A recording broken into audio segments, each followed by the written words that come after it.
A partir de lo que sería la llegada del comunismo a Cuba, ¿sí? La Unión Soviética ve la oportunidad de poner un pie en América Latina, ¿sí? Algo que hasta ese momento le había resultado impensable, ¿sí? Entonces, al poco tiempo se va a producir justamente en Cuba tal vez la peor crisis de toda la Guerra Fría, ¿sí? Digamos el momento donde la Tercera Guerra Mundial se volvió durante 10 días una realidad bastante posible, ¿sí? Bastante cierta. ¿Qué es lo que ocurre? Estados Unidos descubre, a través de aviones que sobrevolaban aguas internacionales y también la propia isla de Cuba, que la Unión Soviética estaba instalando una base de misiles nucleares en la isla. ¿Cómo lo descubre? Bueno, muy sencillo. Ve en imágenes satelitales que de pronto en una zona de la Sierra Cubana aparece una base que antes no estaba y ve que están llegando barcos a Cuba, a la isla, en donde digamos, hay cajas en la cubierta de esos barcos y sospechosamente las cajas tenían el mismo largo que lo que los yanquis sabían que era el largo de los misiles nucleares soviéticos, ¿sí? Lo que era una ojiva nuclear. Digamos que tampoco los soviéticos estaban muy preocupados, evidentemente, en esconder sus intenciones. Y acá se arma un problema, ¿por qué? Y bueno, si la Unión Soviética logra realmente construir una base nuclear a 500 kilómetros de la zona más poblada de Estados Unidos, que es la costa este, ¿sí? Y bueno, ahí cambia todo. ¿Por qué? Porque este concepto de destrucción mutua asegurada ya no va a ser tan mutua. Porque la Unión Soviética puede atacar primero y digamos, infligir un golpe imposible de responder. Entonces, ¿qué es lo que hace Kennedy, que es el presidente, digamos, cuando sucede la crisis?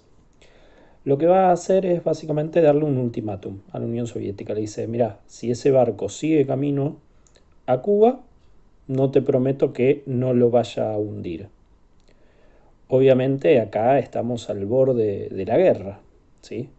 Tanto si Estados Unidos efectivamente lo hunde como si la Unión Soviética ignora la advertencia, tenemos un problema. Y el problema es que ninguno puede dar el brazo a torcer para no quedar como el débil de la situación. La Unión Soviética tampoco puede dar marcha atrás así como si nada. Entonces terminan llegando a lo que sería una especie de, digamos, empate, ¿sí? La Unión Soviética acepta desmontar lo que es esta base que estaba construyendo en la isla, pero a cambio le pide a Estados Unidos que ellos desmonten la base propia que tenían en Turquía, ¿sí? Turquía estaba también sumamente cerca de lo que era la Unión Soviética. Esto va a ocurrir en 1962, ¿sí? Fíjense, tan solo un año después de lo que es la construcción del muro de Berlín. Sin embargo, más allá de lo que es la revolución cubana, el mayor fracaso estadounidense se va a producir en un país mucho más remoto e ignoto, es decir, desconocido, Vietnam.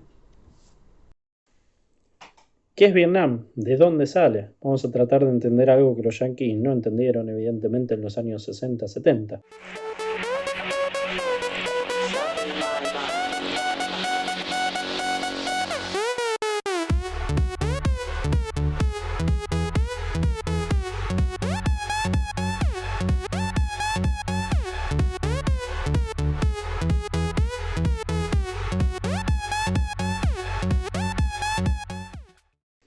Vietnam había sido una colonia francesa, ¿sí? Desde el siglo XIX hasta mediados del siglo XX, ¿sí? Originalmente, de hecho, recibía el nombre de Indochina, ¿sí? Si bien la colonia indochina no era solo Vietnam, sino que incluía también Camboya, Laos, etc. ¿Por qué Indochina?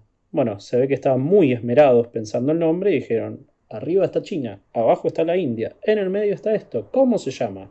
Indochina. Indochina había sido ocupada por los japoneses durante la Segunda Guerra Mundial, ¿sí? Algo que ya dijimos la clase pasada cuando hablamos de Corea. Los vietnamitas van a pelear, digamos, encarnizadamente contra la ocupación japonesa. Francia mucha ayuda no va a poder prestar. ¿Por qué? Porque tiene sus propios problemas en Europa con la invasión alemana. Entonces, cuando termina la Segunda Guerra Mundial, básicamente los vietnamitas dicen, y ahora queremos la independencia. ¿Sí? Si no nos ayudaste antes, ¿de qué nos servís? No es que le sirvieran de algo en realidad, pero bueno. El problema es que Francia no se quiere ir, por lo menos no se va a ir por las buenas, ¿sí?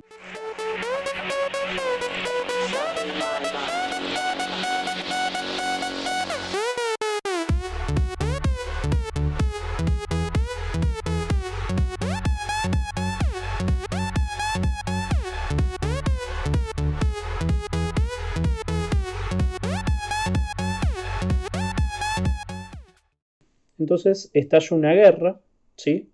Por la independencia entre Francia y lo que sería la colonia Indochina, ¿sí? Sobre todo Vietnam. En esa guerra Francia se va a terminar retirando derrotada y humillada. Pero Vietnam va a quedar dividida en dos estados, Vietnam del Norte y Vietnam del Sur. Cualquier similitud con Corea es pura coincidencia. El Vietnam del Norte, al igual que Corea, es de carácter comunista y va a estar liderado por un personaje tal vez de los más importantes del siglo XX, que es Ho Chi Minh. Para que se den una idea de la importancia, la trascendencia que tuvo para el país, hoy en día la ciudad más poblada de Vietnam lleva su nombre. Antes se llamaba Saigón, hoy es la ciudad de Ho Chi Minh. Y de hecho es un nombre que en la cultura popular, por lo menos de los que siguen Futurama, les puede sonar. ¿Por qué? Porque Ho Chi Minh es lo que, digamos, es la expresión que utiliza Amy Amy, la de Futurama, que es oriental, cuando se ve sorprendida por algo. ¿Sí? No me desvíe tanto, no lo sé. En el sur, en cambio, tenemos una dictadura aliada a Estados Unidos que lo que busca es mantener separado al país, ¿sí? Evitar la reunificación, para evitar que todo el país quede encolumnado detrás de la figura de Ho Chi Minh. Pronto va a estallar una guerra entre el norte y el sur, ¿sí? Los estadounidenses obviamente van a apoyar al sur, pero en principio no en forma directa, ¿sí? No van a intervenir militarmente, sino que lo que van a hacer es enviar armas y enviar agentes, pero para entrenar militarmente al ejército vietnamita del sur, ¿sí? Es decir, mandan militares estadounidenses, pero supuestamente en calidad de instructores militares y no como un ejército. ¿Qué es lo que va a terminar ocurriendo? Bueno, los vietnamitas del norte, pese a estar peor abastecidos, peleaban una guerra de guerrillas, ¿sí? Como vimos antes en Cuba, que va a resultar sumamente exitosa. Y en esta guerra de guerrilla, ¿sí? En donde básicamente se escondían en las selvas y emboscaban a pequeños grupos del ejército rival, van a terminar atacando también bases norteamericanas, ¿sí? ¿Por qué? Y por una sencilla razón. Tal vez no nos declararon la guerra a los estadounidenses, o todavía no, pero en la práctica están entrenando a nuestros amigos, le están proveyendo armas, están en el territorio, o sea, mucha diferencia no hay. Finalmente, ¿qué es lo que va a terminar ocurriendo? Bueno, el número, ¿sí? De estos supuestos instructores militares estadounidenses va a empezar a escalar. De 1.000 instructores que había en 1959 se pasa a 16.000 en 1963. Piensen que eso ya es bastante parecido a un ejército. Si bien en el peor momento de la guerra, cuando Estados Unidos ya formalmente le declare la guerra a Vietnam, vamos a hablar de más de 500.000 de soldados norteamericanos peleando. ¿Qué es lo que va a terminar ocurriendo? Bueno, en 1964 Estados Unidos va a fraguar un falso ataque a su flota naval, ¿sí? Que supuestamente se estaba encontrando, que se estaba surcando aguas internacionales, y va a acusar a Vietnam del Norte de haber sido la responsable. Hoy en día se sabe que en realidad fue un autoataque, ¿sí? Pero amparado en esto, Estados Unidos le va a declarar la guerra a Vietnam del Norte, ¿sí? Y como dijimos, en el pico del conflicto va a llegar a enviar a más de 500.000 de soldados norteamericanos a pelear en este país, ¿sí?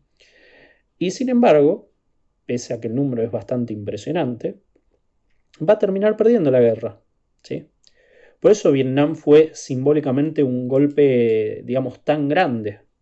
¿Por qué? Porque es un país que en principio es pequeño, empobrecido, sumamente, digamos, un país rural, una economía rural, un ejército muy mal armado, pese a la ayuda soviética y la ayuda china, y finalmente se va a terminar imponiendo al principal ejército del mundo, ¿sí?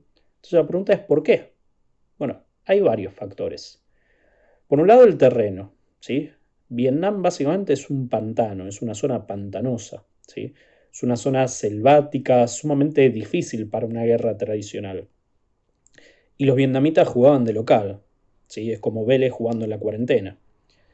Entonces, a este primer punto se le va a sumar, la ayuda de la Unión Soviética, de China. Este último, además de armamento, va a suministrar tropas debido a la cercanía. Pero sobre todas las cosas, el principal factor que permite entender, digamos, la derrota estadounidense es el propio Estados Unidos. Y es el contexto que está atravesando Estados Unidos, que son los años 60, ¿sí? Los años 60 fueron a nivel mundial, pero sobre todo a nivel yanqui, una época de cambio, ¿sí? De convulsiones internas, ¿sí? Económicas, sociales. Y en este contexto, digamos, la guerra en Vietnam es casi algo así como una especie de intento kamikaze, ¿sí? Pero hey, somos yanquis, podemos igual. Piensen que los años 60 son los años del hipismo, del haz el amor, no la guerra, ¿sí? Make love, not war. Atención, hippies, salgan pacíficamente para que podamos aplastar su fábrica de drogas y todas sus pertenencias mundanas. Oficial, por favor, podemos explicarlo. ¡No tan deprisa, cerdo! ¡Esto es una protesta hippie! Pueden acabar con el granero si quieren, pero primero tendrán que partir nuestras cabezas como si fueran melones. Este hombre no nos representa. Muy bien, muchachos, preparen sus macanas para golpear. La mía como que se atoró. Ah, por amor de Dios, listo. Ahora a partir cabezas. Ted, Monchi, podrán destruir nuestros cuerpos y nuestros ponchos, pero nunca callarán nuestra canción de protesta. Es más fácil encontrar rosas en el mar. Canten conmigo. Olviden las macanas, disparen. Mírense, señores, apuntando sus armas al prójimo. El odio es una jaula que nos impide alcanzar la libertad. Sí, los 60 pueden haber muerto y desaparecido y su espíritu se habrá extinguido, pero los ideales siguen vivos. Libertad, paz y amor. ¡Oh! Cementerio de Springfield. Hospital General de Springfield. Doctor, ¿se va a recuperar? Sí, tuvo suerte. Si no hubiera sido una gladiola, ahora estaría muerto. ¿Por qué no se le extirpan, doctor? Soy doctor, no jardinero. De los reclamos por los derechos de los negros. I'm not gonna help nobody get something my Negroes don't have. If I'm gonna die, I'll die now, right here fighting you. You my enemy. My enemies are white people, not Vietcongs or Chinese or Japanese. You my opposer when I want freedom. You my opposer when I want justice. You my opposer when I want equality. You won't even stand up for me in America for my religious beliefs, and you want me to go somewhere and fight, but you won't even stand up for me here at home. ¿Sí? Una juventud bastante rebelde frente a un status quo que se mantiene igual desde el final de la Segunda Guerra Mundial, ¿sí? E irónicamente, esta juventud es la que se supone que tiene que ir a pelear a la guerra. ¿Por qué? Y bueno, en general las guerras las pelea la gente joven, no la pelean los viejos. Entonces tenemos un primer punto que es que los jóvenes que supuestamente van a tener que ir a pelear a Vietnam, muchos no quieren. O sea, van a ir a pelear forzados. ¿No es Abe Simpson? Cielos, amigo, no te habíamos visto desde Woodstock. ¿Ustedes fueron a Woodstock? Tu madre nos arrastró a ese festín de amor prohibido.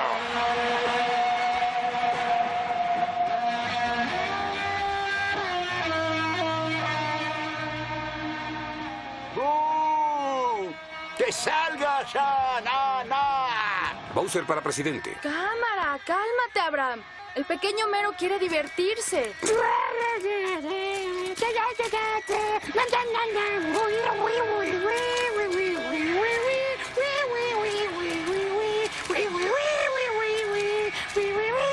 ¡Qué vergüenza, muchacho! Ponte los malditos pantalones para que yo pueda bajártelos, porque es hora de castigarte. ¡Órale con el Capitán Aguafiestas! ¡Wow! Sí, escúchale. Pero yo quiero jugar en el fango y ser un hippie. ¡Jamás! Lo que necesitas es una larga estancia en Vietnam. Debe haber una oficina de reclutamiento por aquí. En principio la guerra sí iba a contar con el apoyo de los sectores, digamos, mayores de la población, ¿sí? Los adultos, los ancianos, en Estados Unidos, ¿no? Pero esto también va a ir cambiando. ¿Por qué? Y bueno, los que estaban inicialmente a favor del conflicto, a medida que este se empiece a alargar y no se vean resultados positivos y de hecho se empiezan a conocer las atrocidades del ejército norteamericano en Vietnam, van a ir cambiando su opinión. El horror de la guerra de Vietnam en una foto que dio la vuelta al mundo. Hace 40 años que el fotógrafo vietnamita Nick Cut captó esta imagen. Hoy vuelve a Trang Bang, recuerda el ataque aéreo y la huida de la población y habla especialmente de Kim Phuc, la niña del napalm. Miré su brazo y la piel se desprendió del cuerpo. Me dije, oh Dios mío, lloré un poco y me dije, no quiero que se muera, porque acababa de fotografiar a 2 niños que se habían muerto. Y me dije otra vez, no quiero que ella se muera, le quiero ayudar. Por eso dejé mis 4 cámaras en la carretera inmediatamente. Quería echarle agua en el cuerpo y llevarla al hospital. Si Kim Phuc se moría y yo no la ayudaba, creo que yo mismo me hubiera quitado la vida. Un equipo de televisión también grabó la tragedia. El napalm es un compuesto que abrasa todo lo que toca. Se usó en las bombas. La prima de la niña también aparece en la foto. Hoy tiene una cafetería. La gente corría en todas las direcciones. Kim Phuc corría por un lado y yo por otro. Tenía también polvo de la bomba de napalm, pero por suerte no se incendió. Sin embargo, el de Kim Phuc sí. Nos juntamos cuando llegamos al puente. Me quedé aterrorizada cuando vi sus quemaduras. Kim Phuc huyó con su familia cuando un ataque aéreo estadounidense bombardeó su aldea en 1972. Hoy vive en Canadá. Entonces, a partir de esto, Estados Unidos entra en una situación muy conflictiva, tanto en lo que es la guerra en sí, pero sobre todo a nivel interno.